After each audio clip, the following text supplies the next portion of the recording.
ਆਸਾ ਸ੍ਰੀ Kabir JIO.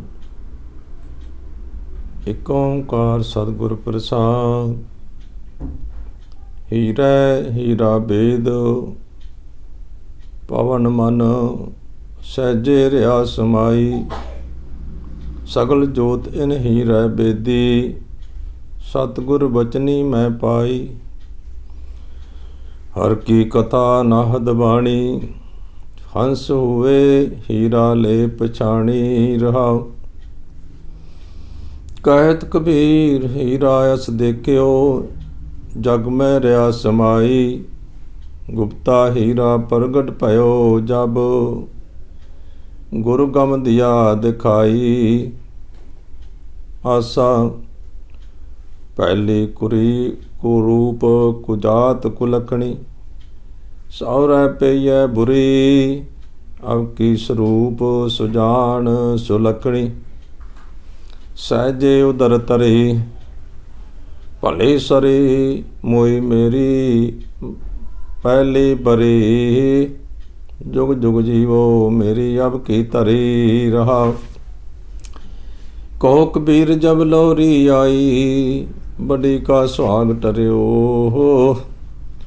ਲੋਰੀ ਸੰਗ ਭਈ ਅਬ ਮੇਰੇ ਜੇਠੀ ਔਰ ਤਰਿਓ। ਆਸਾ ਮੇਰੀ ਬਹੁਰੀਆ ਕੋ ਧਨਿਆ ਨਾਓ। ਲੈ ਰਾਖਿਓ ਰਾਮ ਜਨਿਆ ਨਾਓ। ਇਨ ਮੁੰਡਿयन ਮੇਰਾ ਕਰ ਤੰਦੁਰਾਵਾ। ਬਿਟਵੈ ਰਾਮ ਰਮਵਾ ਲਾਵਾ। ਰਹਾਉ ਕਹਿਤ ਕਬੀਰ ਸੁਨੋ ਮੇਰੀ ਮਾਈ। ਇਨ ਮੁੰਡਿयन ਮੇਰੀ ਜਾਤ ਗਵਾਈ। ਆਸਾ ਰਹੋ ਰਹੋ ਰੀ ਬਹੁਰੀਆ ਕੁੰਗਟ ਜਿਨ ਕਾਢੈ। ਅੰਤ ਕੀ ਬਾਰ ਲਹੇਗੀ ਨਾ ਆਡੈ। ਕੁੰਗਟ ਕਾੜ ਗਈ ਤੇਰੀ ਆਗੈ ਉਨਕੀ ਗੈਲ ਤੋਹੇ ਜਿਨ ਲਾਗੈ। ਕੁੰਗਟ ਕਾਢੇ ਕੀ ਇਹ ਵਡਾਈ ਦਿਨ 10 5 ਬਹੁ ਭਲੇ ਆਈ। ਕੁੰਗਟ ਤੇਰੋ ਤੋ ਪਰ ਸਾਚੈ ਹਰ ਗੁਣ ਗਾਏ ਕੂਦੈ ਹਰ ਨਾਚੈ। ਕਹਿਤ ਕਬੀਰ ਬਹੁ ਤਬ ਜੀਤੈ ਹਰ ਗੁਣ ਗਾਏ ਜਨਮ ਬਤੀਤੈ। ਕਹਿਤ ਕਬੀਰ ਬਹੁ ਤਬ ਜੀਤੈ ਹਰ ਗੁਣ ਗਾਵਤ ਜਨਮ ਬਤੀਤੈ। ਵਾਹਿਗੁਰੂ ਜੀ ਕਾ ਖਾਲਸਾ ਵਾਹਿਗੁਰੂ ਜੀ ਕੀ ਫਤਿਹ।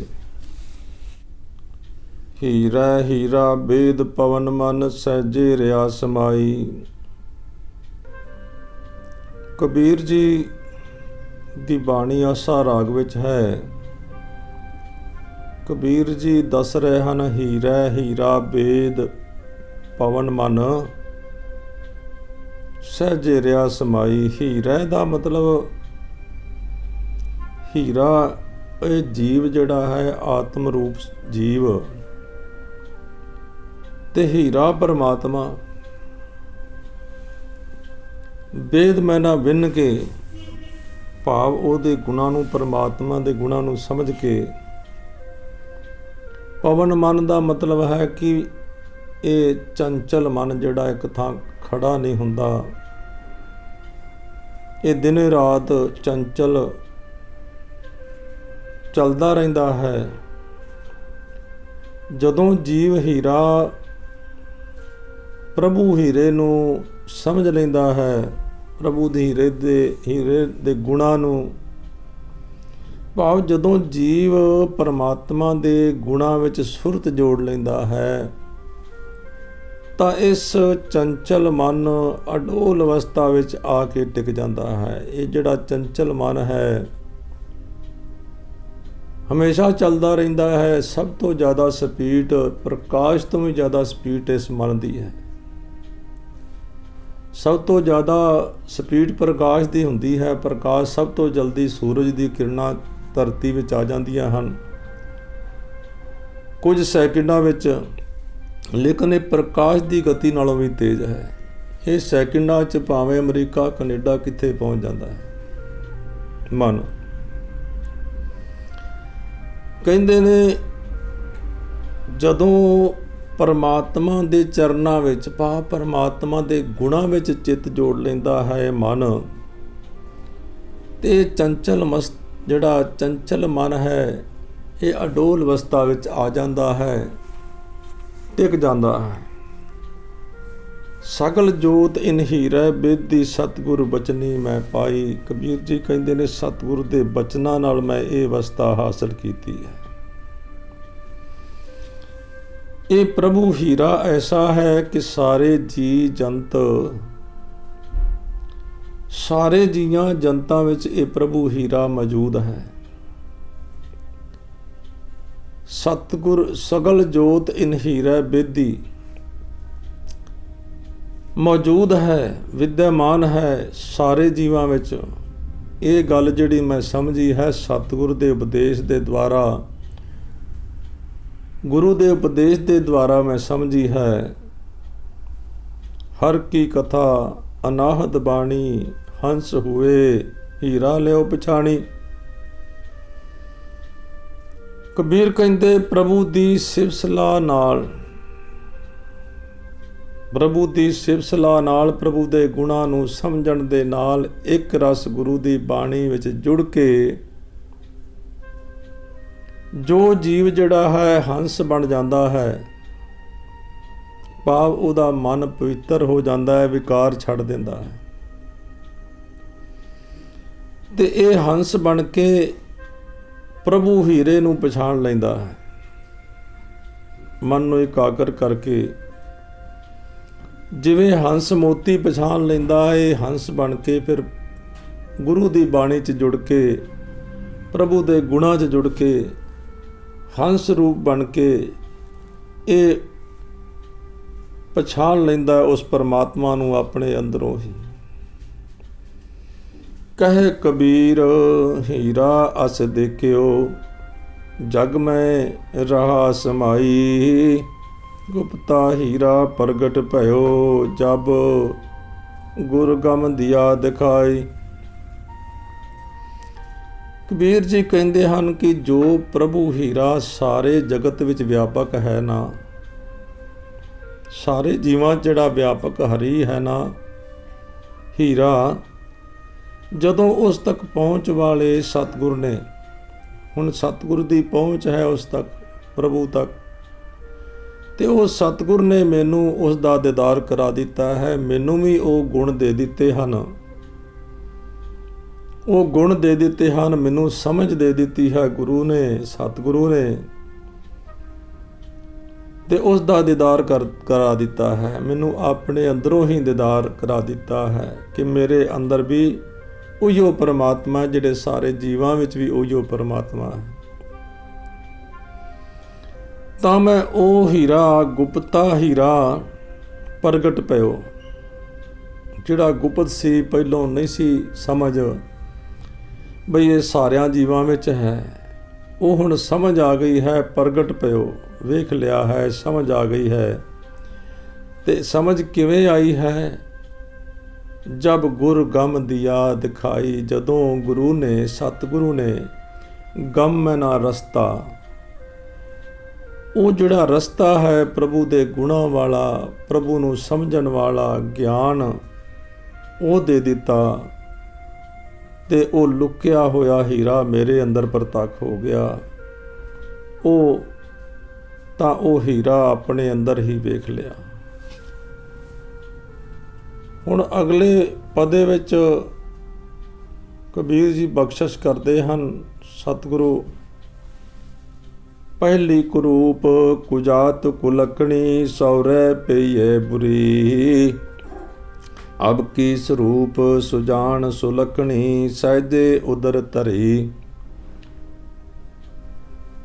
ਇੱਥੇ ਕਬੀਰ ਜੀ ਦੱਸ ਰਹੇ ਹਨ ਪਹਿਲੀ ਕਿਹੜੀ, ਕੀ ਚੀਜ਼ ਪਹਿਲੀ ਬਿਰਤੀ। ਗੁਰੂ ਨੂੰ ਮਿਲਣ ਤੋਂ ਪਹਿਲਾਂ ਜਿਹੜੀ ਬਿਰਤੀ ਵਿਕਾਰਾਂ ਵਿੱਚ ਜੁੜੀ ਹੋਈ ਸੀ, ਉਹ ਪਹਿਲੀ ਬਿਰਤੀ। ਉਹ ਕੀ ਸੀ? ਕੁਰੂਪ, ਕੁਜਾਤ, ਕੁਲੱਖਣੀ, ਭੈੜੀ ਸੀ, ਭੈੜੇ ਰੂਪ ਵਾਲੀ ਸੀ। ਚੰਦਰੇ ਘਰ ਦੀ ਜੰਮੀ ਹੋਈ ਸੀ, ਚੰਦਰੇ ਲੱਛਣਾਂ ਵਾਲੀ ਸੀ, ਪਹਿਲੀ ਬਿਰਤੀ ਜਿਹੜੀ ਮੇਰੀ ਸੀ, ਪਹਿਲਾ ਸੁਭਾਅ ਸੀ, ਜਦੋਂ ਮੈਨੂੰ ਗੁਰੂ ਨੇ ਮੱਤ ਨਹੀਂ ਸੀ ਦਿੱਤੀ, ਉਹ ਬਿਰਤੀ, ਉਹ ਸੁਭਾਅ ਭੈੜਾ ਸੀ, ਉਹ ਭੈੜੇ ਰੂਪ ਵਾਲੀ ਸੀ ਬਿਰਤੀ, ਚੰਦਰੇ ਘਰ ਦੀ ਜੰਮੀ ਹੋਈ ਬਿਰਤੀ ਔਰ ਚੰਦਰੇ ਲੱਛਣਾਂ ਵਾਲੀ ਬਿਰਤੀ ਸੀ ਪਹਿਲੀ। ਤੇ ਉਹ ਸਹੁਰੇ ਪਈਏ ਬੁਰੀ, ਉਸਨੇ ਮੇਰੇ ਇਸ ਜੀਵਨ ਵਿੱਚ ਵੀ ਚੰਦਰੀ ਹੀ ਰਹਿਣਾ ਸੀ ਤੇ ਮੇਰੇ ਪਰਲੋਕ ਵਿੱਚ ਗਿਆ ਵੀ ਭੈੜੀ ਹੀ ਰਹਿਣਾ ਸੀ। ਮੇਰੇ ਇਸ ਜੀਵਨ ਵਿੱਚ ਪਰਲੋਕ ਵਿੱਚ ਗਿਆ ਵੀ ਉਸਨੇ ਭੈੜੀ ਹੀ ਰਹਿਣਾ ਸੀ। ਤੇ ਹੁਣ ਅਬ ਕੀ ਸਰੂਪ ਸੁਜਾਨ ਸੁਲੱਖਣੀ, ਸਹਿਜੇ ਉਦਰ ਧਰੀ। ਹੁਣ ਗੁਰੂ ਨੂੰ ਮਿਲਣ ਤੋਂ ਬਾਅਦ, ਗੁਰੂ ਤੋਂ ਗਿਆਨ ਲੈਣ ਤੋਂ ਬਾਅਦ ਜਿਹੜਾ ਹੁਣ ਬਿਰਤੀ ਹੈ, ਹੁਣ ਸੁਭਾਅ ਹੈ, ਇਹ ਜਿਹੜੀ ਬਿਰਤੀ ਹੈ ਮੈਂ ਹੁਣ ਆਤਮਿਕ ਡੋਲਤਾ ਦੀ ਰਾਹੀਂ ਆਪਣੇ ਅੰਦਰ ਵਸਾਈ ਹੈ। ਆਪਣੇ ਆਤਮਾ ਦੇ ਨਾਲ, ਆਤਮਾ ਨੂੰ ਪਵਿੱਤਰ ਕਰਕੇ ਗੁਰੂ ਸ਼ਬਦ ਨਾਲ ਆਪਣੇ ਅੰਦਰ ਇਹ ਬਿਰਤੀ ਵਸਾ ਲਈ ਹੈ, ਟਿਕਾ ਲਈ ਹੈ। ਸੋਹਣਾ ਸੁਭਾਅ, ਉਹ ਸੋਹਣੇ ਰੂਪ ਵਾਲੀ ਬਿਰਤੀ, ਉਹ ਸੁਚੱਜੀ ਬਿਰਤੀ, ਚੰਗੇ ਲੱਛਣਾਂ ਵਾਲੀ ਬਿਰਤੀ ਮੈਂ ਆਪਣੇ ਅੰਦਰ ਇਹ ਟਿਕਾ ਲਈ ਹੈ, ਮੈਂ ਪੱਕੀ ਕਰ ਲਈ ਹੈ। ਹੁਣ ਕਬੀਰ ਜੀ ਕਹਿੰਦੇ ਨੇ, ਭਲੀ ਸਰੀ ਮੂਈ ਮੇਰੀ ਪਹਿਲੀ ਬਰੀ, ਜੁਗ ਜੁਗ ਜੀਵੋ ਮੇਰੀ ਅਬ ਕੀ ਧਰੀ। ਰਹਾਉ ਦੇ ਪਦੇ ਵਿੱਚ ਕਹਿੰਦੇ ਹਨ ਕਿ ਚੰਗਾ ਹੀ ਹੋਇਆ ਹੈ, ਭਲੀ ਸਰੀ, ਭਲੀ ਸਰੀ ਮੈਂ ਨਾ ਚੰਗਾ ਹੀ ਹੋਇਆ ਹੈ। ਕੀ ਚੰਗਾ ਹੋਇਆ ਕਿ ਮੇਰੀ ਉਹ ਮਾਨੋ ਬਿਰਤੀ ਜਿਹੜੀ ਸੀ ਖਤਮ ਹੋ ਗਈ ਹੈ, ਜਿਹੜੀ ਪਹਿਲੀ ਸੀ ਭੈੜੇ ਲੱਛਣਾਂ ਵਾਲੀ ਸੀ। ਚੰਗਾ ਹੀ ਹੋਇਆ ਹੈ, ਉਹ ਖਤਮ ਹੋ ਗਈ। ਜੋ ਮੈਨੂੰ ਪਹਿਲਾਂ ਚੰਗੀ ਲੱਗਿਆ ਕਰਦੀ ਸੀ, ਪਹਿਲਾਂ ਇਹ ਮਾੜੇ ਕੰਮ ਕਰਨ ਤੇ ਸੁਭਾਅ ਸੀ, ਚੰਗਾ ਲੱਗਦਾ ਸੀ, ਉਹ ਬਿਰਤੀ, ਉਹ ਸੁਭਾਅ ਮਰ ਗਿਆ ਹੈ ਮੇਰੇ ਅੰਦਰੋਂ। ਤੇ ਹੁਣ ਜੁਗ ਜੁਗ ਜੀਵੋ ਮੇਰੀ ਅਬ ਕੀ ਬਰੀ, ਜਿਹੜੀ ਹੁਣ ਬਿਰਤੀ ਹੈ ਮਿਲੀ, ਸੁਭਾਅ ਮਿਲਿਆ ਹੈ ਗੁਰੂ ਵਾਲਾ। ਰੱਬ ਕਰੇ ਇਹ ਸੁਭਾਅ ਸਦਾ ਹੀ ਬਣਿਆ ਰਹੇ, ਜਿਉਂਦੀ ਰਹੇ, ਭਾਵ ਇਹ ਸਦਾ ਹੀ ਸੁਭਾਅ ਬਣਿਆ ਰਹੇ, ਚੰਗਾ ਗੁਰੂ ਵਾਲਾ ਸੁਭਾਅ। ਕਹੋ ਕਬੀਰ ਜਬ ਲਹੁਰੀ ਆਈ, ਬੜੀ ਕਾ ਸੁਹਾਗ ਟਰਿਓ। ਲਹੁਰੀ ਸੰਗ ਭਈ ਅਬ ਮੇਰਾ, ਜੇਠੀ ਔਰ ਤਰਿਓ। ਕਬੀਰ ਜੀ ਕਹਿੰਦੇ, ਆਖ ਜਦੋਂ ਦੀ ਇਹ ਗਰੀਬੜੇ ਸੁਭਾਅ ਵਾਲੀ ਲਹੁਰੀ,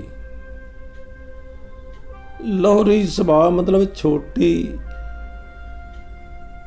ਗਰੀਬਣੀ, ਗਰੀਬੜੇ ਸੁਭਾਅ ਵਾਲੀ ਜਿਹੜੀ ਲਹੁਰੀ ਹੈ ਬਿਰਤੀ, ਜਦੋਂ ਦੀ ਇਹ ਆਈ ਹੈ, ਹੁਣ ਬਾਅਦ ਜਿਹੜੀ ਆਈ ਹੈ ਛੋਟੀ, ਪਹਿਲੋਂ ਵਾਲੀ ਵੱਡੀ, ਬਾਅਦ ਵਾਲੀ ਛੋਟੀ। ਪਹਿਲੋਂ ਭੈੜੀ ਸੀ, ਭੈੜੇ ਲੱਛਣਾਂ ਵਾਲੀ ਸੀ, ਤੇ ਹੁਣ ਇਹ ਜਿਹੜੀ ਪੈਦਾ ਹੋਈ ਹੈ ਛੋਟੀ, ਬਾਅਦ ਚ ਆਈ ਹੈ ਨਾ। ਇਹ ਜਿਹੜੀ ਆਈ ਹੈ ਬਿਰਤੀ ਮੈਨੂੰ ਮਿਲੀ ਹੈ ਗਰੀਬੜੇ ਸੁਭਾਅ ਵਾਲੀ, ਨਿਮਰਤਾ ਵਾਲੀ। ਹੰਕਾਰਨ ਬਿਰਤੀ ਦਾ ਜ਼ੋਰ ਮੇਰੇ ਉੱਤੇ ਟਲ ਗਿਆ ਹੁਣ ਇਹਦੇ ਆਉਣ ਕਰਕੇ। ਉਹ ਹੰਕਾਰਨ ਬਿਰਤੀ ਦਾ ਜ਼ੋਰ ਜਿਹੜਾ ਉਹ ਨਹੀਂ ਹੁਣ ਪੈਂਦਾ।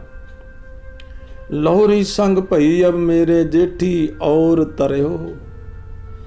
ਇਹ ਨਿਮਰਤਾ ਵਾਲੀ ਮੱਤ ਹੁਣ ਸਦਾ ਮੇਰੇ ਨਾਲ ਰਹਿੰਦੀ ਹੈ, ਸੰਗ ਪਈ ਹੈ।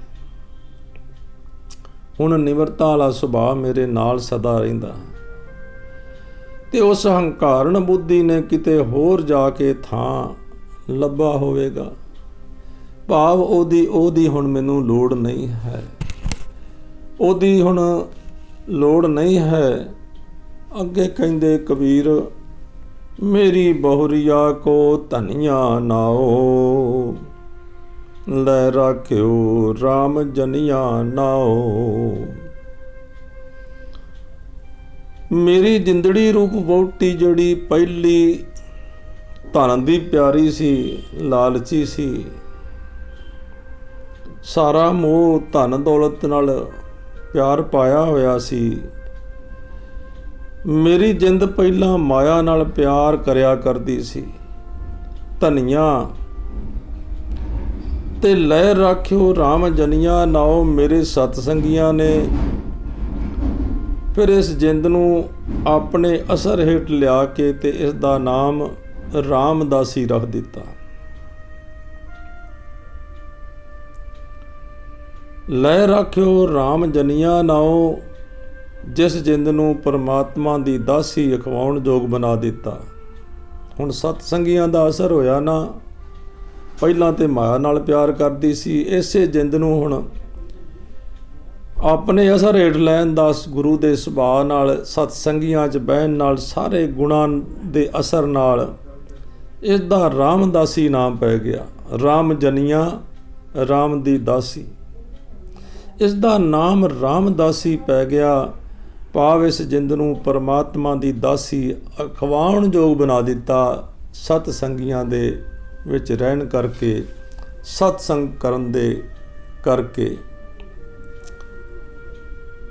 ਇਹ ਮੁੰਡਿਆਂ ਮੇਰਾ ਘਰ ਤੰਦੁਰਾਵਾ ਬਿਟਵੈ ਰਾਮ ਰਮਉਆ ਲਾਵਾ। ਕਬੀਰ ਜੀ ਕਹਿੰਦੇ ਕਿ ਇਹਨਾਂ ਸਤਸੰਗੀਆਂ ਨੇ ਮੇਰਾ ਉਹ ਘਰ ਉਜਾੜ ਦਿੱਤਾ। ਇਨ ਮੁੰਡੀਅਨ ਮੈਨਾਂ ਸਤਸੰਗੀਆਂ ਨੇ। ਕਬੀਰ ਜੀ ਕਹਿੰਦੇ ਇਹਨਾਂ ਨੇ ਮੇਰਾ ਸਤਸੰਗੀਆਂ ਨੇ ਘਰ ਉਜਾੜ ਦਿੱਤਾ ਹੈ। ਤੰਦੁਰਾਵਾ ਉਜਾੜ ਦਿੱਤਾ ਹੈ, ਮਿੱਟੀ ਵਿੱਚ ਮਿਲਾਤਾ, ਧੁੰਦਲਾ ਕਰ ਦਿੱਤਾ ਹੈ, ਨਾਸ਼ ਕਰ ਦਿੱਤਾ ਹੈ। ਘਰ ਹਿਰਦਾ ਘਰ ਜਿਸ ਵਿੱਚ ਮਾਇਆ ਨਾਲ ਮੋਹ ਕਰਨ ਵਾਲੀ ਜਿੰਦ ਰਹਿੰਦੀ ਸੀ, ਉਹ ਘਰ ਉਜਾੜ ਦਿੱਤਾ। ਜਿਸ ਘਰ ਵਿੱਚ ਮਾਇਆ ਮੋਹ ਦੇ ਪਿਆਰ ਵਿੱਚ ਫਸੀ ਪਈ ਸੀ ਮੇਰੀ ਜਿੰਦ, ਉਹ ਘਰ ਉਜਾੜ ਦਿੱਤਾ ਹੈ। ਬਿਟਵੈ ਰਾਮ ਰਮਉਆ ਲਾਵਾ।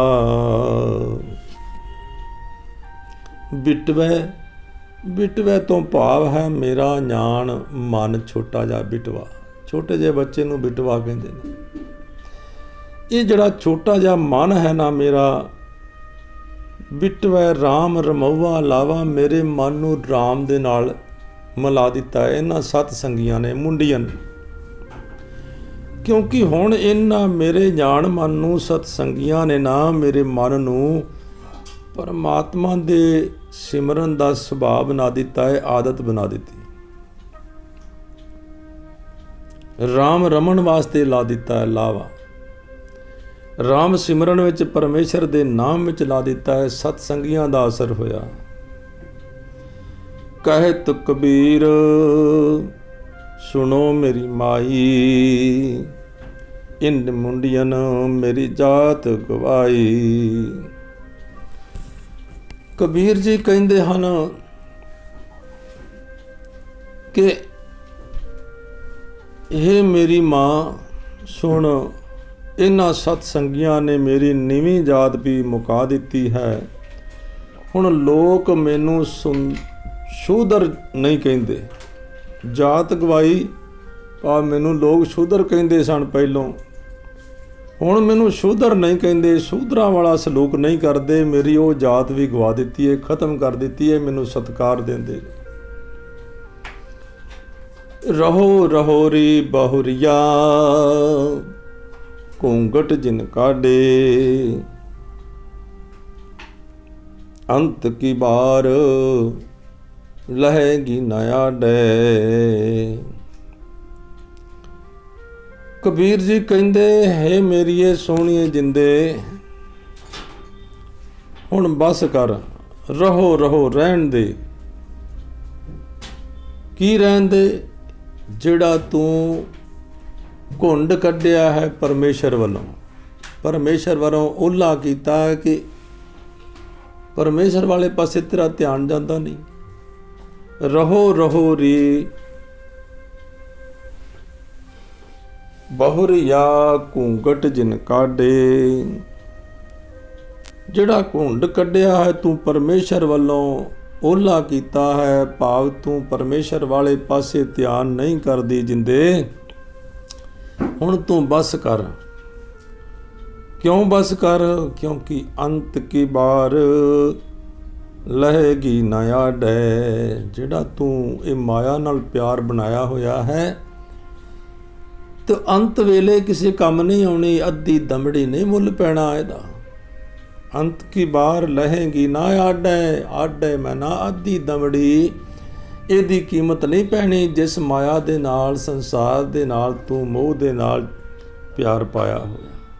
ਇਸ ਕਰਕੇ ਤੂੰ ਰਹਿਣ ਦੇ, ਬਸ ਕਰ। ਘੂੰਘਟ ਕਾਢ ਗਈ ਤੇਰੀ ਆਗੈ, ਉਨ ਕੀ ਗੈਲ ਤੋਹੇ ਜਿਨ ਲਾਗੈ। ਤੈਥੋਂ ਪਹਿਲਾਂ ਜਗਤ ਵਿੱਚ ਕਈ ਜਿੰਦ ਵਹੁਟੀਆਂ ਪ੍ਰਭੂ ਵੱਲੋਂ ਘੁੰਡ ਕੱਢ ਕੇ ਤੁਰੀਆਂ ਗਈਆਂ। ਕਿਹੜੀਆਂ ਜਿੰਦ ਵਹੁਟੀਆਂ? ਜਿੰਦਾਂ ਸਾਡੇ ਦਾਦੇ ਪੜਦਾਦੇ ਵਡੇਰੇ ਸਾਰੇ ਉਹ ਪਰਮਾਤਮਾ ਵੱਲ ਨਾ ਪਿਆਰ ਪਾ ਕੇ, ਸੰਸਾਰ ਨਾਲ ਮੋਹ ਪਾ ਕੇ, ਮਾਇਆ ਮੋਹ ਦੇ ਵਿੱਚ ਫਸ ਕੇ ਜ਼ਿੰਦਗੀ ਆਪਣੀ ਬਸਰ ਕਰ ਗਏ। ਤੇ ਉਹ ਕਈ ਚਲੇ ਗਏ ਤੇਰੇ ਤੋਂ ਪਹਿਲਾਂ। ਘੂੰਘਟ ਕਾਢ ਗਈ ਤੇਰੀ ਆਗੈ। ਤੇਰੇ ਜਿਹੜੀਆਂ ਜਿੰਦਾਂ ਨੇ ਤੇਰੇ ਤੋਂ ਪਹਿਲਾਂ ਜਿਹੜੀਆਂ ਨੇ ਚਲੀਆਂ ਗਈਆਂ ਨੇ, ਮਾਇਆ ਵਿੱਚ ਜੁੜ ਕੇ ਆਪਣੀ ਜ਼ਿੰਦਗੀ ਦਾ ਸਮਾਂ ਵਿਅਰਥ ਗਵਾ ਗਈਆਂ ਨੇ, ਉਹ ਚਲੀਆਂ ਗਈਆਂ ਨੇ। ਫਿਰ ਕਬੀਰ ਕਹਿੰਦੇ ਨੇ ਉਨ ਕੀ ਗੈਲ ਤੋਹੇ ਜਿਨ ਲਾਗੇ। ਵੇਖੀ ਕਿਤੇ ਉਹਨਾਂ ਵਾਲੀ ਵਾਦੀ ਤੈਨੂੰ ਨਾ ਪੈ ਜਾਏ। ਜਿਹੜੇ ਆਪਣਾ ਜੀਵਨ ਗਵਾ ਗਏ ਨੇ, ਜਿਹੜੀਆਂ ਜਿੰਦਾਂ ਆਪਣੀਆਂ ਜੀਵਨ ਗਵਾ ਗਈਆਂ ਨੇ, ਸਾਰੀ ਉਮਰ ਇਸ ਮਾਇਆ ਨਾਲ ਹੀ ਮੋਹ ਪਿਆਰ ਪਾ ਕੇ, ਕਿਰੇ ਵੇਖੀ ਤੂੰ ਵੀ ਨਾ ਇਸ ਤਰ੍ਹਾਂ ਹੀ ਮਾਇਆ ਨਾਲ ਜੁੜ ਕੇ ਆਪਣੀ ਜ਼ਿੰਦਗੀ ਵਿਅਰਥ ਨਾ ਗਵਾ ਬਈ। ਉਨ ਕੀ ਗੈਲ, ਉਹਨਾਂ ਦੀ ਵਾਦੀ ਤੈਨੂੰ ਨਾ ਪੈ ਜਾਏ। ਘੂੰਘਟ ਕਾਢੇ ਕੀ ਇਹ ਵਡਾਈ, ਦਿਨ 10-5 ਬਹੁ ਭਲੇ ਆਈ। ਹੁਣ ਕਹਿੰਦੇ ਨੇ ਘੂੰਘਟ ਕੱਢੇ ਦਾ ਤੈਨੂੰ ਜ਼ਿਆਦਾ ਤੋਂ ਜ਼ਿਆਦਾ ਵਡਿਆਈ ਮਿਲੇਗੀ। ਕਿੰਨੀ ਕੁ ਮਿਲੇਗੀ? ਪ੍ਰਭੂ ਪਤੀ ਵੱਲੋਂ ਘੁੰਡ ਕੱਢੇਗੀ ਤਾਂ ਮਾਇਆ ਨਾਲ ਪ੍ਰੀਤ ਜੋੜੇਗੀ ਤੇ ਜਗਤ ਵਿੱਚ ਲੋਕੀ ਤੈਨੂੰ ਕਿੰਨੀ ਕੁ ਵਡਿਆਈ ਦੇਣਗੇ। ਬਈ 5-10 ਦਿਨ ਭਾਵ ਥੋੜੇ ਕੁ ਦਿਨ ਸ਼ੋਹਰਤ ਮਿਲੇਗੀ ਤੈਨੂੰ। ਬਈ ਭਲੀ ਬਹੁਤੀ ਆਈ ਹੈ, ਬੜੀ ਕਾਮੀ ਹੈ, ਬੜੀ ਸੋਹਣੀ ਹੈ। ਭਾਵ ਧਨ ਦੌਲਤ ਨਾਲ ਜੁੜ ਕੇ ਆਖਣਗੇ ਬੜਾ ਧਨੀ ਹੈ, ਬੜਾ ਇਹਦੇ ਕੋਲ ਧਨ ਦੌਲਤ ਹੈ, ਬੜੀ ਸ਼ੋਹਰਤ ਮਿਲ ਜਾਏਗੀ ਥੋੜੀ ਬਹੁਤ, ਥੋੜੇ ਦਿਨ ਵਾਸਤੇ। ਤੇ ਫਿਰ ਲੋਕ ਇੰਨਾ ਕੁ ਆਖਦੇ ਨੇ ਕਿ ਫਲਾਣਾ ਬੰਦਾ ਚੰਗਾ ਕਮਾਊ ਜੰਮਿਆ, ਬਸ। ਤੇ ਫਿਰ ਮਰ ਗਿਆ, ਉਸ ਤੋਂ ਬਾਅਦ ਕੌਣ ਯਾਦ ਕਰੇਗਾ? ਇੰਨੀ ਕੁ ਵਡਿਆਈ ਮਿਲਣੀ ਹੈ ਨਾ। ਜੇ ਤੂੰ ਘੁੰਡ ਕੱਢੇਂਗੀ, ਭਾਵ ਪਰਮਾਤਮਾ ਵੱਲੋਂ ਘੁੰਡ ਕੱਢ ਕੇ ਤੇ ਮਾਇਆ ਨਾਲ ਹੀ ਜੋੜ ਬਣਾਈ ਰੱਖਿਆ, ਤੇ ਇਹੋ ਵਡਿਆਈ ਮਿਲੇਗੀ ਕਿ ਆਖਣਗੇ ਵੀ ਚੰਗਾ ਸੀ, ਫਲਾਣਾ ਬੰਦਾ ਬੜਾ ਚੰਗਾ ਸੀ, ਬੜਾ ਕਮਾਊ ਸੀ, ਬੜਾ ਧਨ ਦੌਲਤ ਸੀ ਉਹਦੇ ਕੋਲ, ਇੰਨੀਆਂ ਪੈਲੀਆਂ ਬਣਾ ਗਿਆ, ਇੰਨੀ ਜਾਇਦਾਦਾਂ ਬਣਾ ਗਿਆ, ਬਸ ਮਰ ਗਿਆ ਤੇ ਖਤਮ। ਇੰਨੀ ਕੁ ਵਡਿਆਈ ਮਿਲੇਗੀ ਬਸ। ਘੂੰਘਟ ਤੇਰਾ ਤੋ ਪਰ ਸਾਚੈ, ਹਰ ਗੁਣ ਗਾਏ ਕੂਦੈ ਹਰ ਨਾਚੈ। ਕਬੀਰ ਜੀ ਕਹਿੰਦੇ ਜੇ ਘੁੰਡ ਕੱਢਣਾ ਹੈ ਤਾਂ ਇਹ ਸੱਚਾ ਘੁੰਡ ਬਣਦਾ ਹੈ। ਹਰ ਗੁਣ ਗਾਏ ਕੂਦੈ ਹਰ ਨਾਚੈ। ਹੇ ਜਿੰਦੇ, ਇਹ ਤਾਂ ਝੂਠਾ ਘੁੰਡ ਹੈ, ਇਹ ਤੇ ਝੂਠਾ ਘੁੰਡ ਹੈ। ਤੂੰ ਪ੍ਰਭੂ ਪਤੀ ਵੱਲੋਂ ਜਿਹੜਾ ਕੱਢਿਆ ਹੋਇਆ ਹੈ, ਇਹ ਤੇਰਾ ਕਿਸੇ ਕੰਮ ਨਹੀਂ ਆਉਣਾ, ਝੂਠਾ ਹੈ। ਤੇ 4 ਦਿਨ ਜਗਤ 'ਚ ਮਾਇਆ ਕਮਾਉਣ ਦੀ ਸ਼ੋਹਰਤ ਖੱਟੀ ਖੱਟ ਕੇ ਇਹ ਝੂਠਾ ਘੁੰਡ ਹੈ। ਭਾਵ ਇਹ ਤੈਨੂੰ ਕਿਸੇ ਕੰਮ ਨਹੀਂ, ਮਾਇਆ ਨੇ ਆਉਣਾ, ਇਹ ਤੇਰੇ ਕੰਮ ਨਹੀਂ ਆਉਣੀ। ਮਾਇਆ ਜਿਹੜੀ ਕਮਾਈ ਜ਼ਿੰਦਗੀ ਵਿੱਚ, ਜਾਂ ਮੋਹ ਪਾਇਆ, ਪਿਆਰ ਪਾਇਆ, ਧਨ ਦੌਲਤ ਨਾਲ ਪਿਆਰ, ਪਰਿਵਾਰਾਂ ਨਾਲ ਪਿਆਰ, ਸੰਸਾਰ ਨਾਲ ਪਿਆਰ, ਇਹ ਜਿਹੜਾ ਕਿਸੇ ਕੰਮ ਨਹੀਂ ਆਉਣਾ। ਫਿਰ ਸੱਚਾ ਕੁੰਡ ਕਿਹੜਾ ਹੈ? ਹਰ ਗੁਣ ਗਾਏ ਕੂਦੈ ਅਰ ਨਾਚੈ। ਤੇਰਾ ਸੱਚਾ ਕੁੰਡ ਤਦੋਂ ਹੀ ਹੋ ਸਕਦਾ ਹੈ ਜੇ ਮਾਇਆ ਦੇ ਮੋਹ ਵੱਲੋਂ ਮੂੰਹ ਲੁਕਾ ਲਵੇਂ। ਭਾਵ ਮਾਇਆ ਵਾਲੇ ਪਾਸੇ ਮੋਹ ਨਾ ਬਣਾਏ। ਉਧਰੋਂ ਕੁੰਡ ਕੱਢ, ਸੰਸਾਰ ਦੇ ਪਦਾਰਥਾਂ ਵੱਲੋਂ ਕੱਢ ਕੇ ਰੱਖ, ਥੋੜਾ ਜਿਹਾ ਬੈਲੈਂਸ ਬਣਾ ਲੈ ਤੇ ਪ੍ਰਭੂ ਦੇ ਗੁਣ ਗਾ। ਪ੍ਰਭੂ ਦੀ ਸਿਫਤ ਸਲਾਹ ਦਾ ਹੁਲਾਰਾ ਤੇਰੇ ਅੰਦਰ ਉੱਠੇ ਤਾਂ ਕਿ ਤੇ ਪਰਮਾਤਮਾ ਦੇ ਨਾਮ ਨਾਲ ਤੂੰ ਜੁੜੇ। ਇਹ ਕੁੰਡ ਕੱਢਣਾ ਹੈ ਤੇ ਮਾਇਆ ਵੱਲੋਂ ਕੱਢ। ਭਾਵ ਸ਼ਰਮ ਕਰ, ਥੋੜਾ ਉਧਰੋਂ ਬੈਲੈਂਸ ਬਣਾ ਮਾਇਆ ਵੱਲੋਂ। ਬਿਲਕੁਲ ਤੇ ਮਾਇਆ ਖਤਮ ਨਹੀਂ ਹੋ ਸਕਦੀ, ਮਾਇਆ ਦੀ ਜ਼ਰੂਰਤ ਹੈ, ਪਰ ਮੋਹ ਨਾ ਪਾ ਇਹਦੇ ਨਾਲ, ਸੰਸਾਰ ਦੇ ਨਾਲ ਮੋਹ ਨਾ ਪਾ। ਇੰਨਾ ਮੋਹ ਪੱਕਾ ਨਾ ਕਰ ਕਿ ਤੂੰ ਇਹ ਰੱਬ ਨੂੰ ਹੀ ਭੁੱਲ ਜਾਏ। ਬੈਲੈਂਸ ਬਣਾਉਣਾ ਹੈ, ਰੱਬ ਵੀ ਚੇਤੇ ਰਹੇ, ਮਾਇਆ ਤੋਂ ਕੰਮ ਵੀ ਲੈਣੇ ਨੇ। ਦਾਸੀ ਬਣਾ ਕੇ ਉਹਦੇ ਗੁਲਾਮ ਨਹੀਂ ਹੋਣਾ ਮਾਇਆ ਦੇ। ਕਬੀਰ ਜੀ ਕਹਿੰਦੇ ਹਨ, ਕਹਿਤ ਕਬੀਰ ਬਹੁ ਤਬ ਜੀਤੈ, ਹਰ ਗੁਣ ਗਾਵਤ ਜਨਮ ਬਤੀਤੈ। ਹੁਣ ਕਹਿੰਦੇ ਨੇ ਕਿ ਜਿੰਦ ਵਹੁਟੀ ਤਦੋਂ ਹੀ ਮਨੁੱਖਾ ਜਨਮ ਦੀ ਬਾਜੀ ਜਿੱਤਦੀ ਹੈ, ਤਾਂ ਹੀ ਜਿੱਤਦੀ ਹੈ ਜੇ ਇਸ ਦੀ ਸਾਰੀ ਉਮਰ ਪ੍ਰਭੂ ਦੀ ਸਿਫਤ ਸਲਾਹ ਕਰਦਿਆਂ ਗੁਜ਼ਰੇ। ਭਾਵ ਸੰਸਾਰ ਦੇ ਵਿੱਚ ਰਹਿੰਦਿਆਂ ਇਸ ਸੰਸਾਰ ਦੇ ਪਦਾਰਥਾਂ ਦੇ ਨਾਲ ਮੋਹ ਨਾ ਬਣਾਵੇ ਤੇ ਪਰਮਾਤਮਾ ਦੇ ਨਾਲ ਪਿਆਰ ਪਾਵੇ, ਪਰਮਾਤਮਾ ਦੇ ਗੁਣਾਂ ਦੇ ਨਾਲ ਪਿਆਰ ਪਾਵੇ। ਪਰਮਾਤਮਾ ਦੇ ਗੁਣ ਇਹਦੇ ਵਿੱਚ ਉਹ ਇਕੱਠੇ ਹੋ ਜਾਣ। ਪਰਮਾਤਮਾ ਦੇ ਗੁਣਾਂ ਨੇ ਹੀ ਆਖੀਰ ਵੇਲੇ ਕੰਮ ਆਉਣਾ ਹੈ, ਤਾਂ ਸੱਚਾ ਕੁੰਡ ਹੈ। ਇਹਨੂੰ ਸੱਚਾ ਕੁੰਡ ਕਹਿੰਦੇ ਹਨ। ਜ਼ਿੰਦਗੀ ਬਸਰ ਹੋ ਜਾਏ, ਵਧੀਆ ਬਸਰ ਹੋ ਜਾਏ। ਆਸਾ ਕਰਵਤ ਭਲਾ ਨਾ ਕਰਵਟ ਤੇਰੀ, ਲਾਗ ਗਲੇ ਸੁਨ ਬਿਨਤੀ ਮੇਰੀ। ਹਉ ਵਾਰੀ ਮੁਖ ਫੇਰ ਪਿਆਰੇ, ਕਰਵਟ ਦੇ ਮੋਹ ਕੋ ਕਾਹੇ ਕੋ ਮਾਰੇ। ਰਹਾਉ ਜੋ ਤਨ ਚੀਰੈ ਅੰਗ ਨ ਬੋਰੋਂ, ਪਿੰਡ ਪਰੇ ਤੋ ਪ੍ਰੀਤ ਨ ਤੋਰੋਂ। ਹਮ ਤੁਮ बीच भयो नहीं कोई, तुम्हें सुकंत नार हम सोई। कहत कबीर सुनो रे लोई, अब तुमरी प्रतीत न होई। आसा कोरी को काहू मर्म न जाना, सब जग आन तनायो तानार। जब तुम सुन ले वेद पुराना, तब हम इतनक पसर्यो ताना। तरन आकाश की कारगा बनाई, चंद सूरज दोय साथ चलाई। पाई जोर बात एक कीनी, तांती मन माना। जो लाहे कर अपना चीना, घट ही राम पहचाना। कहत कबीर कारगा तोड़ी, सूतै सूत मिलाए कोरी। आसा अंतर महल जे तीरथ नावै, तिसै बिकुंठ न जाना। लोकपति ने कछु न होवै, नाहि राम आना। पूजो राम एक ही देवा, साचा नामन गुर की सेवा। रहाओ जल कै मज्जन जेगत होवै, नित नित मैंडुक नहावै। जैसे मैंडुक तैसे होए नर, फिर जोनी आवै। मनो कठोर मरै बनारस, नरक न बांचया जाई। हर का संत मरे हाडंबै, तां सगली सैन तराई। दिनस न रहन वेद नहीं शास्त्र, तहाँ बसे निरंकारा। कह कबीर नरत से ते आवो, बाबर आ संसारा। ਦਿਨਸ ਨ ਰਹਿਣ ਬੇਦ ਨਹੀਂ ਸ਼ਾਸਤਰ, ਤਹਾਂ ਬਸੇ ਨਿਰੰਕਾਰਾ। ਕਹਿਤ ਕਬੀਰ ਨਰਤ ਸੇ ਤੇ ਆਵੋ, ਬਾਂਵਰਿਆ ਸੰਸਾਰਾ।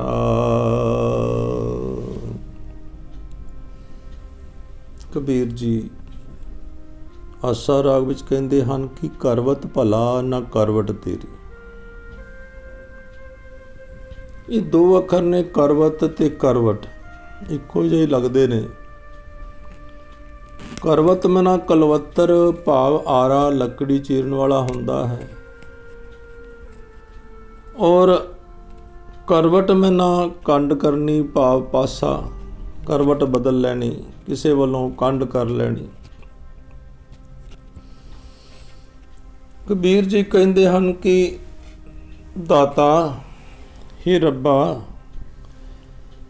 ਤੇਰੇ ਪਿੱਠ ਦੇਣ ਨਾਲ ਮੈਨੂੰ ਸਰੀਰ ਉੱਤੇ ਆਰਾ ਸਹਾਰ ਲੈਣਾ ਚੰਗਾ ਹੈ, ਪਰ ਤੂੰ ਪਿੱਠ ਨਾ ਕਰ। ਹੇ ਰੱਬਾ, ਤਰਲਾ ਹੈ ਕਿ ਜੋਦੜੀ ਹੈ ਕਬੀਰ ਜੀ ਦੀ। ਹੇ ਰੱਬਾ, ਤੂੰ ਮੇਰੇ ਵੱਲੋਂ ਕੰਡ ਨਾ ਕਰ। ਮੈਨੂੰ ਆਰੇ ਦੀ ਪੀੜ ਸਹਾਰਨੀ ਸੌਖੀ ਹੈ, ਪਰ ਤੇਰੀ ਕੰਡ ਔਖੀ ਹੈ। ਉਹ ਪੀੜ ਜ਼ਿਆਦਾ ਹੈ, ਉਹ ਪੀੜਾ ਜ਼ਿਆਦਾ ਹਿਰਦੇ ਨੂੰ ਹੈ। ਭਾਵੇਂ ਆਰੇ ਨਾਲ ਸਰੀਰ ਚਰਾਣ ਵਿੱਚ ਇਤਨੀ ਪੀੜ ਨਹੀਂ, ਭਾਵ ਇਹ ਹੈ ਕਿ ਆਰੇ ਨਾਲ ਚਰਾਣ ਨਾਲ ਇੰਨੀ ਪੀੜ ਨਹੀਂ ਕਿ ਜਿਤਨੀ ਤੇਰੀ ਮਿਹਰ ਦੀ ਨਿਗਾਹ ਤੋਂ ਵਾਂਝੇ ਰਹਿ ਜਾਈਏ, ਪਰ ਤੂੰ ਮਿਹਰ ਦੀ ਨਜ਼ਰ ਨਾ ਕਰੇ, ਉਹ ਪੀੜਾ ਜ਼ਿਆਦਾ ਹੈ। ਬੈਰਾਗ ਹੈ, ਅੰਦਰ ਪੀੜਾ ਹੈ। ਤੇ ਨਾਲ ਹੀ ਕਹਿੰਦੇ, ਲਾਗ ਗਲੇ ਸੁਣ ਬੇਨਤੀ ਮੇਰੀ, ਅਰਜ਼ੋਈ ਕਰ ਰਹੇ ਹਨ ਜੋਦੜੀ ਕਰਦੇ ਹਨ। ਹੇ ਸੱਜਣ ਪ੍ਰਭੂ, ਮੇਰੀ ਅਰਜ਼ੋਈ ਹੈ, ਇਹ ਸੁਣ, ਮੇਰੇ ਗਲੇ ਲੱਗ, ਭਾਵ ਤੇਰੀ ਯਾਦ ਮੇਰੇ ਗਲ ਦਾ ਹਾਰ ਬਣ ਜਾਏ। ਹਉ ਵਾਰੀ ਮੁਖ ਫੇਰ ਪਿਆਰੇ, ਕਰਵਟ ਦੇ ਮੋਕੋ ਕਾਹੇ ਕੋ ਮਾਰੇ। ਕਹਿੰਦੇ ਹਨ, ਹੇ ਪਿਆਰੇ ਪ੍ਰਭੂ, ਮੈਂ ਤੈਥੋਂ ਕੁਰਬਾਨ, ਤੇ ਤੋਂ ਸਦਕੇ ਹਾਂ, ਮੇਰੇ ਵੱਲ ਤੱਕ। ਕਰਵਟ ਦੇ ਮੋਕੋ ਕਾਹੇ ਕੋ ਮਾਰੇ, ਮੈਨੂੰ ਪਿੱਠ ਦੇ ਕੇ ਕਿਉਂ ਮਾਰ ਰਿਹਾ ਹੈ? ਮੈਨੂੰ ਪਿੱਠ ਦੇ ਕੇ ਕਿਉਂ ਮਾਰ ਰਿਹਾ ਹੈ? ਮੇਰੇ ਭਾਵ, ਜੇ ਤੂੰ ਮੇਰੇ ਉੱਤੇ ਮਿਹਰ ਦੀ ਨਜ਼ਰ ਨਾ ਕਰੇ ਤਾਂ ਮੈਂ ਜਿਉ ਨਹੀਂ ਸਕਦਾ। ਮੇਰੀ ਜਿੰਦ ਔਖੀ ਹੋ ਜਾਂਦੀ ਹੈ। ਪੰਜਵੇਂ ਪਾਤਸ਼ਾਹ ਕਹਿੰਦੇ ਹਨ, ਆਖਾਂ ਜੀਵਾਂ ਵਿਸਰੇ ਮਰ ਜਾਉ। ਜੇ ਤੂੰ ਸਾਹਮਣੇ ਮੈਂ ਤੇਰੀ ਬਾਣੀ ਬੋਲਦਾ ਹਾਂ ਤੇ ਮੈਨੂੰ ਆਤਮਿਕ ਜੀਵਨ ਮਿਲਦਾ ਹੈ। ਆਖਾਂ ਜੀਵਾਂ, ਮੈਨੂੰ ਆਤਮਿਕ ਜੀਵਨ ਮਿਲਦਾ ਹੈ। ਆਖਾਂ ਜੀਵਾਂ ਵਿਸਰੇ ਮਰ ਜਾਉ, ਜਦੋਂ ਤੇਰਾ ਨਾਮ ਭੁੱਲਦਾ ਹੈ, ਤੇਰੇ ਨਾਲੋਂ ਮੈਂ ਵਿਛੜਦਾ ਹਾਂ ਤੇ ਆਤਮਿਕ ਮੌਤ ਮੈਨੂੰ ਆ ਜਾਂਦੀ ਹੈ। ਇੱਥੇ ਵੀ ਕਬੀਰ ਜੀ ਕਹਿੰਦੇ ਹਨ, ਮੈਂ ਜਿਉ ਨਹੀਂ ਸਕਦਾ ਤੇਰੀ ਮਿਹਰ ਦੀ ਨਜ਼ਰ ਤੋਂ ਬਿਨਾਂ। ਤੇਰੀ ਮਿਹਰ ਦੀ ਨਜ਼ਰ ਹੋਣੀ ਚਾਹੀਦੀ ਹੈ, ਭਾਵ ਤੂੰ ਮੇਰੇ ਵੱਲ ਮੂੰਹ ਕਰ, ਤੇਰੀ ਮਿਹਰ ਦੀ ਨਜ਼ਰ ਹੋਵੇ ਮੇਰੇ ਉੱਤੇ, ਤੂੰ ਕੰਡ ਨਾ ਦੇ ਮੈਨੂੰ। ਹੁਣ ਕਬੀਰ ਜੀ ਦੱਸਦੇ ਹਨ, ਜੋ ਤਨ ਚੀਰੈ ਅੰਗ ਨ ਮੋਰੋਂ, ਪਿੰਡ ਭਰੈ ਤੋ ਪ੍ਰੀਤ ਨ ਤੋਰੋਂ। ਹੇ ਪ੍ਰਭੂ, ਜੇ ਮੇਰਾ ਸਰੀਰ ਚੀਰ ਵੀ ਦੇਵੇ ਤਾਂ ਮੈਂ ਇਸ ਨੂੰ ਬਚਾਉਣ ਦੀ ਖਾਤਰ ਪਿਛਾ ਨਹੀਂ, ਪਾਸਾ ਨਹੀਂ ਪਰਤਾਂਗੀ, ਪਿਛਾ ਨਹੀਂ ਹਟਾਂਗੀ। ਜੋ ਤਨ ਚੀਰੋ ਅੰਗ ਨਾ ਮੋਰੋਂ, ਮੈਂ ਆਪਣਾ ਪਾਸਾ ਵੀ ਨਹੀਂ ਵਟਾਂਗੀ, ਮੈਨੂੰ ਪੀੜ ਦੀ ਕੋਈ ਪਰਵਾਹ ਨਹੀਂ। ਪਿੰਡ ਪਰੈ ਤੋ ਪ੍ਰੀਤ ਨਾ ਤੋਰੋਂ, ਇਹ ਸਰੀਰ ਨਾਸ਼ ਵੀ ਹੋ ਜਾਣ ਤੇ ਵੀ ਮੈਂ ਤੇਰੇ ਨਾਲ ਪਿਆਰ ਨਹੀਂ ਤੋੜਾਂਗੀ।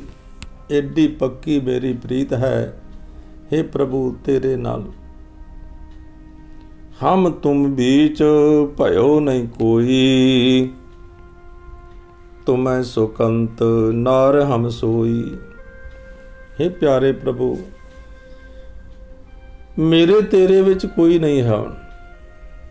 ਮੇਰੇ ਤੇ ਤੇਰੇ ਵਿਚਕਾਰ ਹੋਰ ਕੋਈ ਨਹੀਂ ਹੈ, ਮੇਰੀ ਸੁਰਤ ਤੇਰੇ ਨਾਲ ਜੁੜੀ ਹੋਈ ਹੈ। ਤੂੰ ਉਹੀ ਪ੍ਰਭੂ ਖਸਮ ਹੈ, ਮੈਂ ਜੀਵ ਇਸਤਰੀ ਤੇਰੀ ਨਾਰ ਹਾਂ। ਭਾਵ ਮੈਂ ਤੇਰੀ ਨਾਰ ਹਾਂ, ਤੂੰ ਮੇਰਾ ਪਤੀ ਹੈ, ਤੇ ਤੇਰੇ ਤੇ ਮੇਰੇ ਵਿੱਚ ਕੋਈ ਹੁਣ ਵਿਥ ਨਹੀਂ ਹੈ। ਕਹਿਤ ਕਬੀਰ ਸੁਨੋ ਰੇ ਲੋਈ, ਅਬ ਤੁਮਰੀ ਪ੍ਰਤੀਤ ਨ ਹੋਈ। ਹੁਣ ਇਹ ਵਿਥ ਪਾਉਣ ਵਾਲਾ ਜਿਹੜਾ ਚੰਦਰਾ ਜਗਤ ਦਾ ਮੋਹ ਹੈ ਨਾ, ਕਬੀਰ ਆਖਦੇ ਹਨ ਕਿ ਸੁਣ ਹੈ ਜਗਤ, ਹੈ ਸੰਸਾਰ, ਹੈ ਸੰਸਾਰ ਦਾ ਮੋਹ ਤੂੰ ਸੁਣ। ਸੁਨੋ ਰੇ ਲੋਈ, ਲੋਈ ਦਾ ਭਾਵ ਹੈ ਲੋਕਾਈ, ਸੰਸਾਰ ਦਾ ਮੋਹ, ਸੰਸਾਰ ਦੇ ਪਦਾਰਥਾਂ ਦਾ ਮੋਹ ਜਿਹੜਾ ਹੈ, ਉਹਨੂੰ ਕਹਿ ਰਹੇ ਹਨ ਸੁਣੋ, ਅਬ ਤੁਮਰੀ ਪ੍ਰਤੀਤ ਨਾ ਹੋਈ। ਇਹ ਜਗਤ ਦੇ ਮੋਹ, ਇਹ ਜਗਤ ਦੇ ਜਿਹੜਾ ਮੋਹ ਤੂੰ ਲਾਇਆ ਹੈ ਮਨਾ, ਇਹਦੀ ਹੁਣ ਪ੍ਰਤੀਤ ਨਹੀਂ ਹੋਣੀ। ਕਿਉਂ ਨਹੀਂ ਹੋਣੀ? ਅਬ ਤੁਮਰੀ ਪ੍ਰਤੀਤ ਨਾ ਹੋਈ, ਹੁਣ ਕਦੇ ਮੈਂ ਤੇਰਾ ਇਤਬਾਰ ਨਹੀਂ ਕਰਾਂਗਾ। ਹੇ ਮੋਹ, ਜਗਤ ਦੇ ਮੋਹ, ਹੁਣ ਮੈਂ ਤੇਰੇ ਜਾਲ ਵਿੱਚ ਨਹੀਂ ਫਸਾਂਗਾ। ਤੂੰ ਹੀ ਮੇਰਾ ਪਤੀ ਹੈ ਪ੍ਰਭੂ, ਤੇ ਤੂੰ ਹੀ ਮੇਰੇ, ਹੇ ਮੋਹ, ਤੂੰ ਮੇਰਾ ਪਤੀ ਪ੍ਰਭੂ ਨਾਲ ਵਿਛੋੜਾ ਬਣਾਇਆ ਹੋਇਆ। ਹੁਣ ਮੈਂ ਤੇਰੇ ਨਾਲ ਪਿਆਰ ਨਹੀਂ ਪਾਵਾਂਗਾ। ਆਸਾ ਕੋਰੀ ਕੋ ਕਾਹੂ ਮਰਮ ਨ ਜਾਣਾ, ਸਭ ਜਗ ਆਣਤ ਨਾਇਓ ਤਾਣਾ। ਕੋਰੀ ਕਹਿੰਦੇ ਨੇ ਜੁਲਾਹੇ, ਤੇ ਕਬੀਰ ਜੀ ਜੁਲਾਹੇ ਜਾਤ ਵਿੱਚੋਂ ਆਉਂਦੇ ਸਨ। ਕਹਿੰਦੇ ਨੇ ਤੁਸੀਂ ਸਾਰੇ ਮੈਨੂੰ ਜੁਲਾਹਾ ਜੁਲਾਹਾ ਆਖ ਕੇ ਪੁਕਾਰਦੇ ਹੋ, ਛੁੱਟੇ ਆਉਂਦੇ ਹੋ ਬਈ ਤੂੰ ਛੋਟੀ ਜਾਤ ਦਾ ਹੈ। ਇਹ ਯਤਨ ਕਰਦੇ ਹੋ ਨੀਵਾਂ ਵਿਖਾਣ ਦੀ, ਪਰ ਤੁਹਾਨੂੰ ਪਤਾ ਹੀ ਨਹੀਂ ਕਿ ਪਰਮਾਤਮਾ ਵੀ ਜਲਾਇਆ ਹੈ। ਇਹ ਦੁਨੀਆ ਦੇ ਲੋਕੋ, ਤੁਸੀਂ ਮੈਨੂੰ ਜੁਲਾਇਆ ਜੁਲਾਇਆ ਕਹਿ ਕੇ ਨੀਵਾਂ ਵਿਖਾਉਂਦੇ ਹੋ, ਤੇ ਕਹਿੰਦੇ ਹੋ ਮੈਨੂੰ ਨੀਵਾਂ ਹੈ, ਤੂੰ ਨੀਚੀ ਜਾਤ ਦਾ ਹੈ, ਪਰ ਤੁਹਾਨੂੰ ਪਤਾ ਹੀ ਨਹੀਂ ਕਿ ਇੱਕ ਜਿਹੜਾ ਰੱਬ ਹੈ ਉਹ ਵੀ ਜਲਾਇਆ ਹੈ, ਉਹ ਪਰਮਾਤਮਾ ਵੀ ਜਲਾਇਆ ਹੈ। ਤੁਸੀਂ ਕਿਸੇ ਨੇ ਉਸ ਜਲਾਏ ਦਾ ਭੇਤ ਹੀ ਨਹੀਂ ਸਮਝਿਆ। ਮਰਮ ਨਾ ਜਾਣਾ, ਮਰਮ ਨਾ ਭੇਤ, ਭੇਤ ਨਹੀਂ ਸਮਝਿਆ।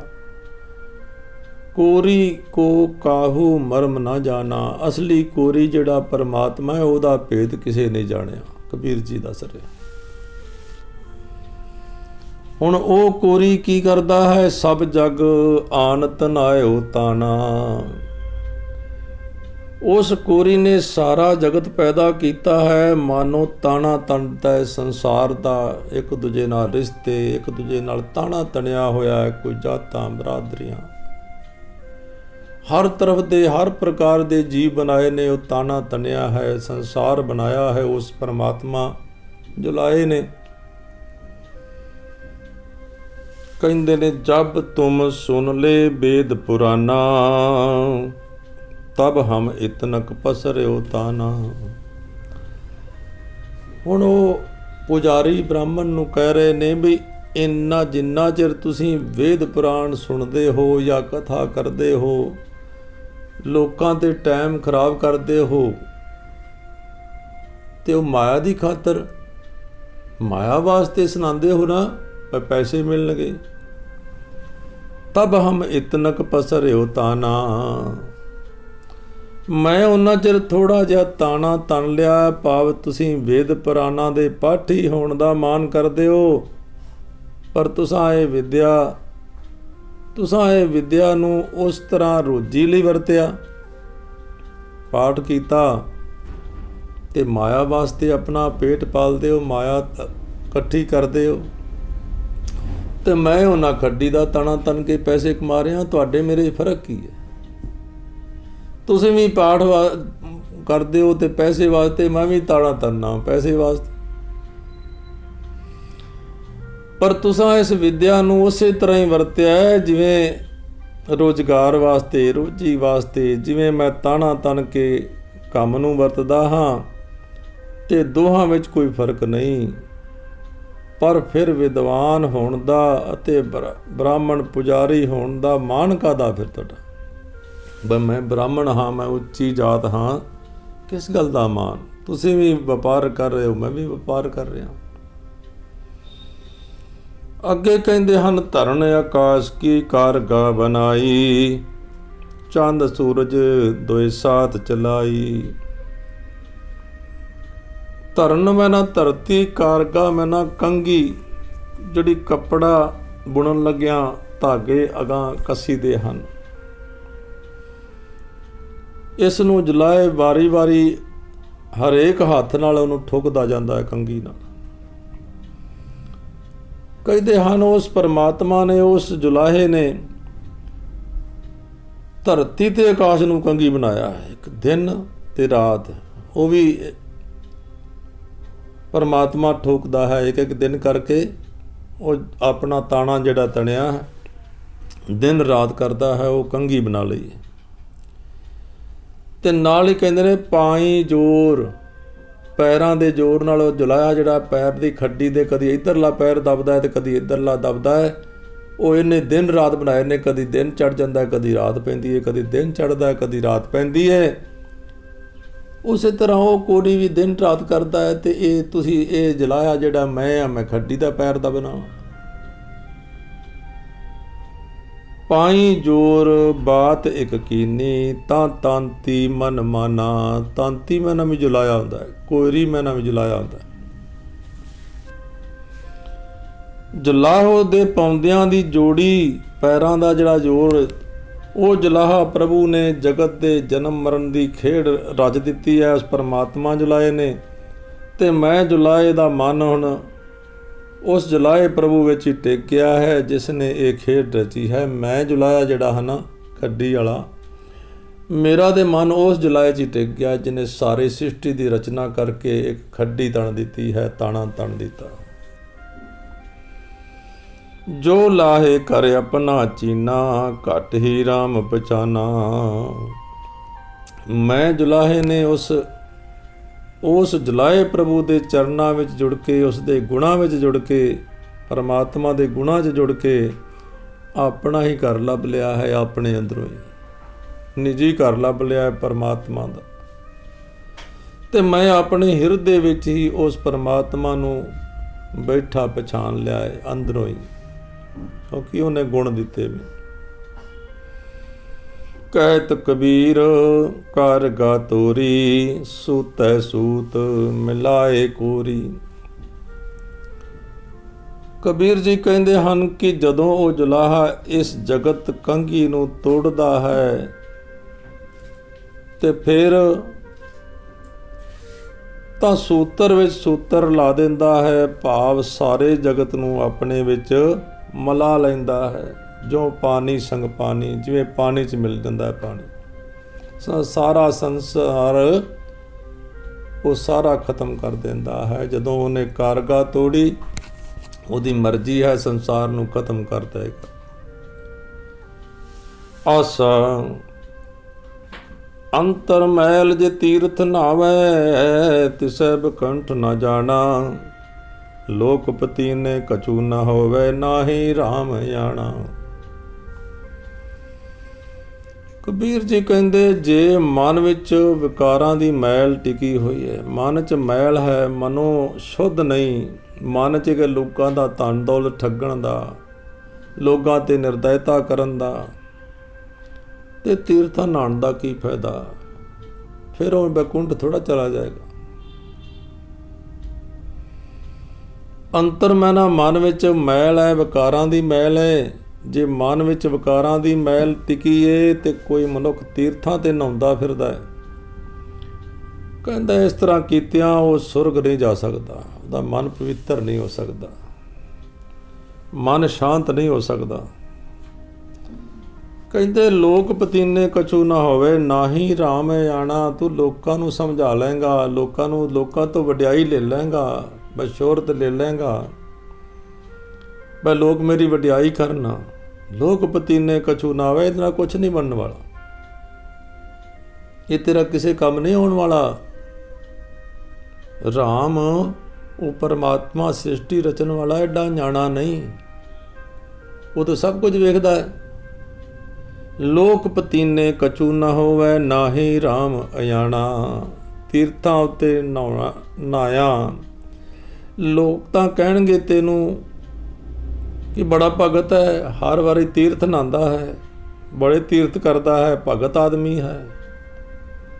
ਲੋਕ ਤੇ ਮੰਨ ਗਏ ਬਈ ਬੜਾ ਭਗਤ ਹੈ, ਪਰ ਕਹਿੰਦੇ ਲੋਕਾਂ ਦੇ ਭਤੀਜਣ ਦਾ ਕੋਈ ਲਾਭ ਤੇ ਨਹੀਂ, ਕਿਸੇ ਕੰਮ ਤੇ ਨਹੀਂ ਆਉਣਾ ਉਹ, ਕਿਉਂਕਿ ਪਰਮਾਤਮਾ ਤੇ ਹਰੇਕ ਦੇ ਦਿਲ ਦੀ ਜਾਣਦਾ। ਉਹ ਜਾਣ ਥੋੜਾ ਨਾ, ਉਹ ਜਾਣਾ ਥੋੜੀ ਵੇ, ਉਹਨੂੰ ਪਤਾ ਨਹੀਂ। ਇਸ ਕਰਕੇ ਕਬੀਰ ਜੀ ਕਹਿੰਦੇ ਪੂਜੋ ਰਾਮ ਏਕ ਹੀ ਦੇਵਾ, ਸਾਚਾ ਨਾਵਣ ਗੁਰ ਕੀ ਸੇਵਾ। ਹੁਣ ਉਹਨੂੰ ਨਿਖਿੱਧ ਕਰਕੇ ਤੇ ਹੁਣ ਅਸਲੀ ਰਸਤਾ ਦੱਸਦੇ ਨੇ ਕਬੀਰ ਜੀ ਕਿ ਸੋ ਇੱਕ ਪਰਮਾਤਮਾ ਦੇਵ ਦਾ ਭਜਨ ਕਰੋ, ਜਿਹੜਾ ਪਰਮਾਤਮਾ ਸਭ ਤੋਂ ਵੱਡਾ ਦੇਵਤਾ ਹੈ, ਦੇਵਤਿਆਂ ਦਾ ਵੀ ਦੇਵਤਾ ਹੈ, ਉਸ ਦਾ ਭਜਨ ਕਰੋ, ਉਸ ਦੇ ਗੁਣਾਂ ਵਿੱਚ ਜੁੜੋ ਤੇ ਗੁਰੂ ਦੇ ਦੱਸੇ ਰਾਹ ਤੇ ਤੁਰਨਾ ਹੀ ਅਸਲ ਤੀਰਥ ਇਸ਼ਨਾਨ ਹੈ। ਉਸ ਪਰਮਾਤਮਾ ਦੇ ਗੁਣਾਂ ਨੂੰ ਗ੍ਰਹਿਣ ਕਰਨਾ ਹੀ ਅਸਲ ਤੀਰਥ ਇਸ਼ਨਾਨ ਹੈ।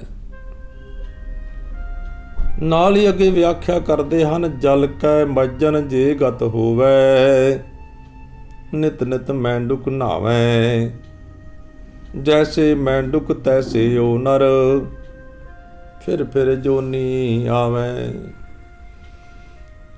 ਕਹਿੰਦੇ ਹਨ ਵੀ ਜਲ ਨਾਲ, ਪਾਣੀ ਨਾਲ, ਅਗਰ ਟੁੱਬੀਆਂ ਲਾਉਣ ਨਾਲ, ਤੀਰਥਾਂ ਤੇ ਇਸ਼ਨਾਨ ਕਰਨ ਨਾਲ ਜੇ ਮੁਕਤੀ ਮਿਲਦੀ ਹੁੰਦੀ ਤਾਂ ਡੱਡੂ ਤੇ ਰੋਜ਼ ਹੀ ਪਾਣੀ 'ਚ ਹੀ ਰਹਿੰਦਾ, ਉਹਦੀ ਮੁਕਤੀ ਹੋ ਜਾਂਦੀ। ਉਹ ਡੱਡੂ ਮੈਂਡਕ ਜਿਹੜਾ ਹੈ ਉਹ ਤੇ ਰੋਜ਼ ਇਸ਼ਨਾਨ ਕਰਦਾ ਹੈ, ਪਾਣੀ ਵਿੱਚ ਹੀ ਰਹਿੰਦਾ ਹੈ, ਪਾਣੀ 'ਚ ਹੀ ਬੱਚੇ, ਪਾਣੀ 'ਚ ਹੀ ਸਭ ਕੁਝ ਉਹਨਾਂ ਦਾ।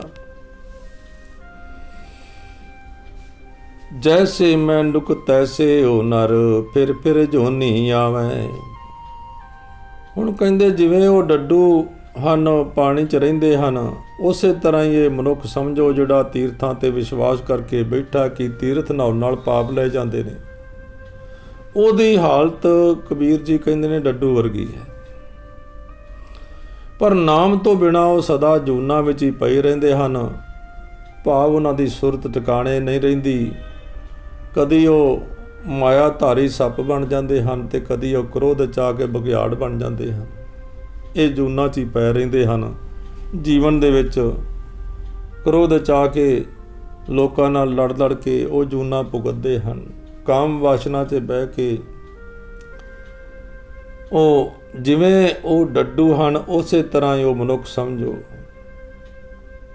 ਸੋ ਜੂਨਾਂ 'ਚ ਹੀ ਪੈ ਰਹਿੰਦੇ ਹਨ, ਭਾਵ ਦੁੱਖ ਸਹਾਰਦੇ ਹਨ।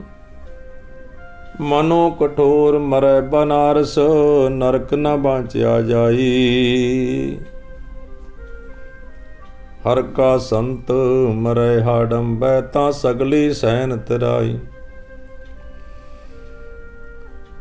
ਜੇ ਮਨੁੱਖ ਕਾਂਸੀ ਵਿੱਚ ਸਰੀਰ ਤਿਆਗੇ ਬਨਾਰਸ, ਪਰ ਮਨੋਂ ਤੇ ਕਠੋਰ ਰਹੇ, ਕਰੋਧੀ ਨਿਰਦਈ ਹੋਵੇ,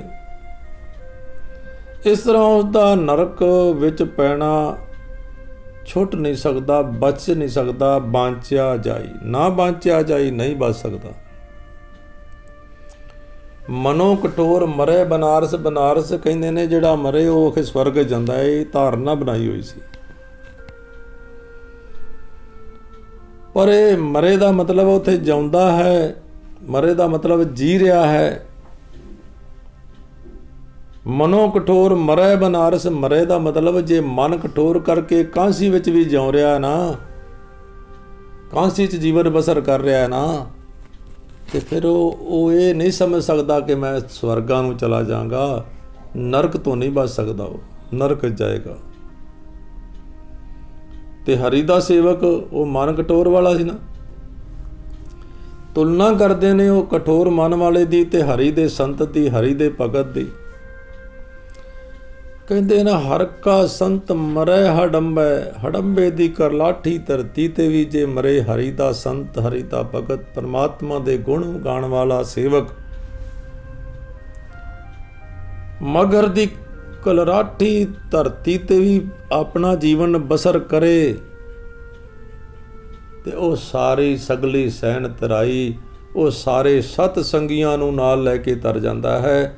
ਭਾਵ ਉਹਨਾਂ ਨੂੰ ਗੁਣ ਵੰਡ ਵੰਡ ਕੇ ਉਹ ਸਿੱਧਾ ਸਵਰਗਾਂ ਨੂੰ, ਭਾਵ ਸੁੱਖ ਦਾ ਟਿਕਾਓ ਹਾਸਲ ਕਰ ਲੈਂਦਾ। ਆਪ ਵੀ ਟਿਕਾਓ ਵਾਲੀ ਅਵਸਥਾ ਹਾਸਲ ਕਰ ਲੈਂਦਾ ਹੈ ਤੇ ਉਹ ਸਾਥੀਆਂ ਸੰਗੀਆਂ ਨੂੰ ਵੀ ਉਸ ਪਰਮਾਤਮਾ ਦੇ ਨੇੜੇ ਗੁਣਾ ਕਰਕੇ ਪਹੁੰਚਾ ਦਿੰਦਾ।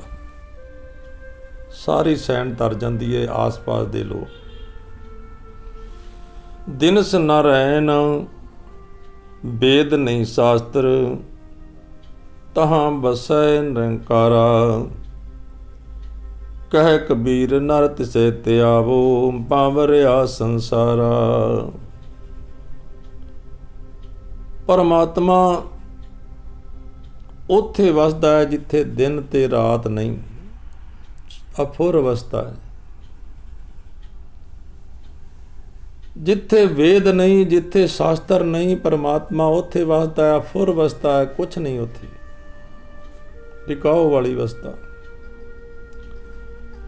ਭਾਵ ਉਹ ਪ੍ਰਭੂ ਉਸ ਆਤਮਿਕ ਅਵਸਥਾ ਵਿੱਚ ਆਪੜਿਆ ਮਿਲਦਾ ਜਿੱਥੇ ਅਫੁਰ ਅਵਸਥਾ ਹੈ, ਟਿਕਾਓ ਵਾਲੀ ਅਵਸਥਾ।